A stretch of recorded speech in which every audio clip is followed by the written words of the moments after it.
اگر جھوٹ اور تہمت کے ذریعے سے کسی لڑکی یا لڑکے کی شادی کو توڑوا دیا جائے تو پھر اس کی کیا سزا ہے؟ محنت و مزدوری کرنے کے بعد اگر کسی کو یہ پتا چلے کہ یہ جو اجرت و پیسہ اسے ملا تھا یہ حرام پیسہ تھا اور حرام طریقے سے اسے کمایا گیا ہے، تو ایسے پیسے کا کیا حکم ہے؟ موبائل وغیرہ پہ جو آیتیں حدیثیں وغیرہ آتی ہیں تو کیا انہیں ڈیلیٹ کیا جا سکتا ہے؟ ان سوالوں کے جوابات کو جانیے اس ایپیسوڈ میں۔ مختصر وقت میں 100 سے زائد علماء کے ذریعے شرعی سوالوں کے جوابات۔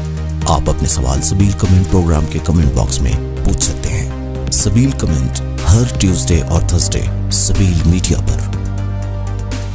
بسم اللہ الرحمن الرحیم۔ السلام علی الحسین وعلی علی ابن الحسین وعلی اولاد الحسین وعلی اصحاب الحسین۔ دوستو، سبیل کمنٹ کے اس نئے ایپیسوڈ میں آپ کا استقبال ہے۔ کل کی تاریخ نہایت ہی حزن و ملال کی تاریخ ہے۔ کل پیغمبر اکرم صلی اللہ علیہ وآلہ وسلم اور امام حسن مجتبیٰ علیہ السلام کی شہادت کا دن ہے، اور اسی طرح سے ایک روایت کے مطابق سفر کے آخری دن روز شہادت امام رضا علیہ السلام بھی ہے۔ تو دوستوں، آنے والی کچھ تاریخیں اہل بیت علیہم السلام کے لیے نہایت سنگین اور نہایت غم و حزن کی تاریخ ہے۔ ایک تفصیلی حدیث میں پیغمبر اکرم صلی اللہ علیہ وآلہ وسلم فرماتے ہیں کہ زمین پر سب سے پاک و پاکیزہ اور با احترام مکان کربلا معلیٰ ہے۔ بے شک کربلا جنت کے ٹکڑوں میں سے ایک ٹکڑا ہے۔ آئے دوستو، اسی حدیث بابرکت کی روشنی میں ہم اپنے پروگرام کا آغاز کرتے ہیں اور چلتے ہیں اپنے پہلے سوال کی جانب۔ اگر جھوٹ اور تہمت کے ذریعے کسی لڑکی یا لڑکے کی شادی توڑوا دیا جائے تو اس کی کیا سزا ہے؟ ہمارے ایک دینی بھائی نے تہمت سے متعلق جو سوال کیا ہے اس کا جواب حاضر خدمت ہے۔ اسلامی اعتبار سے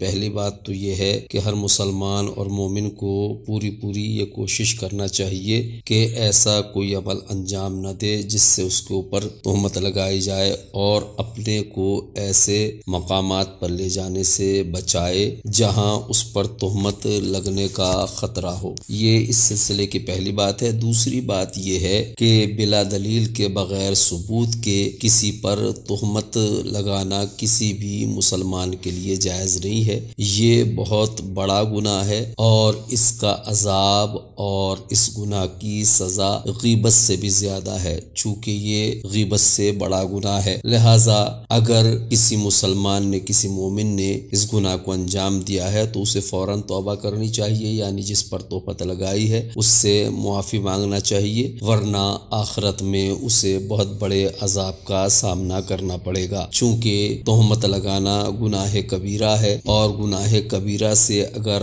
آدمی توبہ نہ کرے تو اس پر عذاب جہنم کا وعدہ کیا گیا ہے۔ دوستوں، کسی مومن پہ تہمت لگانا گناہ کبیرہ میں سے ہے۔ پیغمبر اکرم صلی اللہ علیہ وآلہ وسلم فرماتے ہیں، المومن اعظم حرمتا من الکعبہ، مومن کی حرمت کعبے سے زیادہ ہے۔ یعنی اگر کوئی شخص تہمت لگا کے، جھوٹ بول کے، اس پہ الزام لگا کے اگر کسی مومن کی عزت کو پامال کرتا ہے تو گویا کہ وہ خانہ خدا کو پامال کر رہا ہے۔ ایک حدیث میں امام صادق علیہ السلام فرماتے ہیں کہ اگر کوئی شخص اپنے برادر مومن کی آبرو و حیثیت کو پامال کر رہا ہے اس ارادے کے ساتھ کہ سماج میں اس کی حیثیت کو گرا دے، اسے نیچا دکھلا دے، اسے تحقیر کر دے، تو پروردگار ایسے شخص کو اپنی ولایت سے نکال کر شیطان کی ولایت میں ڈال دیتا ہے، اور ایسے شخص کو شیطان بھی قبول نہیں کرتا ہے۔ اسی طرح سے حضرت آیت اللہ سیستانی دامت برکاتہ جوانوں کو جو نصیحت فرماتے ہیں اس میں آپ بیان کرتے ہیں کہ اگر ماں باپ بھی لڑکیوں کی شادی میں رکاوٹ ایجاد کرتے ہیں اور اس کی وجہ سے اگر لڑکے یا لڑکیاں گناہوں میں مبتلا ہو رہی ہیں تو اس کا گناہ ان ماں باپ پہ بھی جائے گا۔ اگر اس نصیحت کو آپ تفصیل سے جاننا چاہتے ہیں تو ہماری اس کلپ کو ضرور دیکھیں۔ محنت کرنے کے بعد جو پیسہ حاصل ہوتا ہے، اگر بعد میں معلوم چلے کہ وہ پیسہ حرام کمائی کا تھا تو اس کے بارے میں کیا حکم ہے؟ بسم اللہ الرحمن الرحیم۔ امام حسین علیہ السلام اپنے آخری خطبے میں ظالموں کو خطاب کر کے فرماتے ہیں کہ تمہارے اوپر ہماری کسی بات کا بھی اثر نہیں ہوگا، کیونکہ تمہارے پیٹ مال حرام سے بھرے ہوئے ہیں، لقمے حرام سے بھرے ہوئے ہیں۔ یعنی اگر کسی انسان کے پیٹ میں لقمے حرام ہے تو امام کی کسی بات کا بھی اس کے اوپر کوئی اثر نہیں ہوگا۔ لہذا ہمیں اس طرح کے